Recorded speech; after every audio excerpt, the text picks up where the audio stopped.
Something special at Leonard's Inn. Chapter 1, Leonard's Inn. Leonard and Sarah were anxious about the taxing. Sure, it would bring in extra business for the struggling inn, and how they needed the extra business.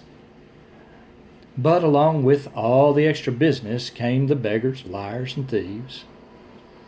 Bethlehem was filling up with more and more people claiming kinship to King David. Oh well, Leonard decided that he would make the best of the hectic situation.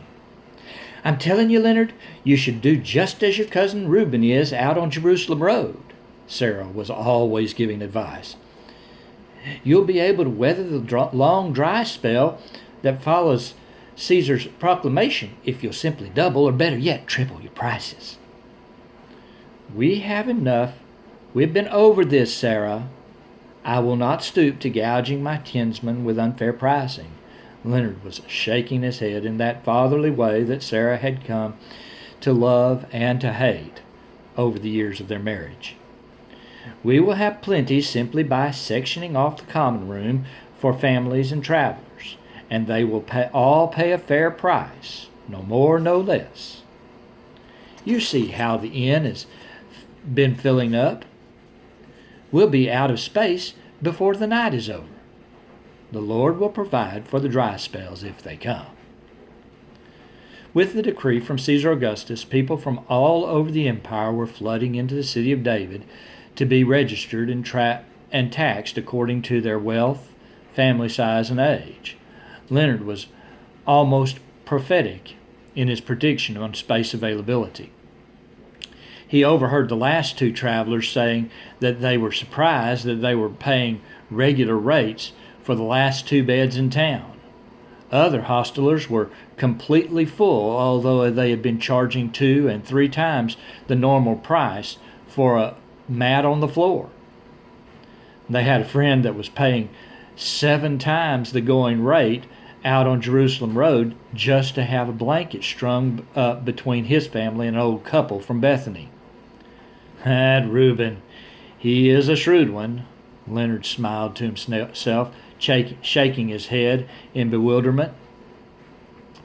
He was just finishing the sign that read "No Room" when he saw them out the window.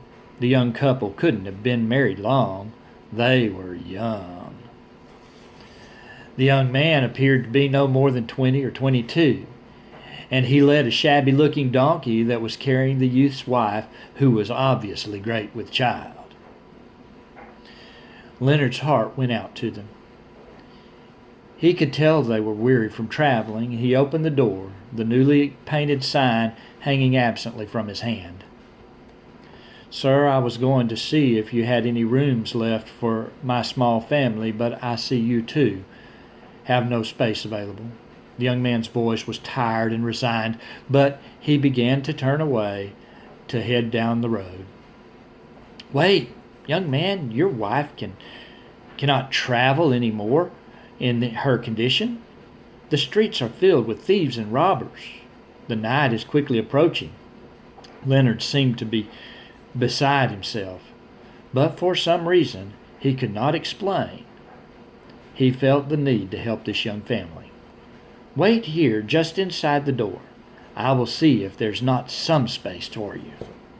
Leaving the donkey tied to the post outside, the young man lifted his wife down and followed the innkeeper inside. With the door closed to the hustle and bustle of the city swelled to 5 times its size because of the registration, the poor family leaned heavily against the wall and one another as Leonard stepped to the back of the house. When he returned, he found Sarah showing them out. "I wish we could accommodate you, but as you can see, there just is no room. I'm sure that Lemuel down the street—" "Sarah!" Leonard's voice fairly bellowed from the doorway that led to the animal stalls behind the inn. "You will not cast these poor travelers out while I'm still in the household." Taking his wife by the arm and pulling her aside, Leonard lowered his voice, but not the stern reproach it held. On a night like this, you know that Lemuel will take even the cloak off this poor man's back. He might even confiscate the wretched animal they came in on. You can see they're in no shape to travel further, and I have Daniel clearing a space out back. It's only a stable, but it'll be out of the wind and away from the criminals who have made their way to our village to rob travelers of what is left after the likes of Reuben and Lemuel have gotten finished. To the young couple, Leonard said, "My name is Leonard. You're welcome to a space in the stable out back to stay while you're here to register." "Thank you, Leonard. Yours is the first kindness we have seen since arriving in the town of my forefathers. My name is Joseph, and as you can see, my wife Mary is near the time that she will give birth to the child." The young man reached for his purse as he spoke. "Put that away," Leonard said. "What I offer is no more than a manger space in the stable with straw to make you comfortable. How can I charge money for use of a barn stall?" Sarah glared after them as Leonard led the couple around to the stall behind the inn. Mary silently smiled her gratitude. The noise in the street had started to subside when Sarah was called up on to help deliver the young woman, Mary's baby. As she was hard at work, she noticed the two men, Leonard and the vagrant Joseph, standing to the side looking awkward. "You, father, make yourself useful. Put fresh straw in the manger. It is not a grand cradle, but it will do for this night." She turned to her attention to her own husband. "And you, innkeeper who gives away lodging to any and all passers-by, go into our quarters. There are some soft cloths we can use to protect this new baby when he comes. Bring them to me, and be quick about it." Rested from their astonishment or their wonderment at the birth of a child, the two men turned to the tasks assigned.